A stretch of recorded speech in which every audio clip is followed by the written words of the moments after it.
सोलापूर शहरामध्ये फौजदारछावडी police station अंतर्गत 6/7/2026 रोजी कारच्या काच फोडून जे व्हॅल्युएबल्स गाडीत ठेवलेले आहे ते चोरी करण्याची एक प्रक्रिया घडलं होतं.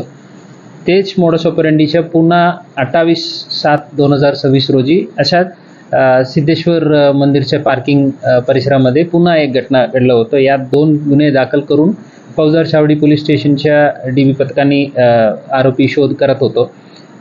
गोपनीय माहितीनुसार मिळालेल्या माहितीच्या आधारावर 6/8/2026 रोजी फौजदारछावडीच्या DB पथकांनी 7 आरोपींना संशयास्पद फिरताना ताब्यात घेतलं.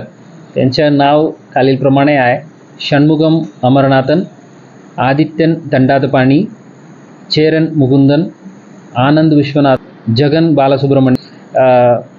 त्यांना अटक करून आता पोलीस कस्टडी आम्हाला पूर्ण 7 दिवस मिळालं होतं. त्यातून गेलेले जे महत्त्वाचे कागदपत्र, लॅपटॉपच्या पिशवी आणि 3 लाख कॅशही त्यांच्याकडून रिकवर करण्यात आलेले आहेत.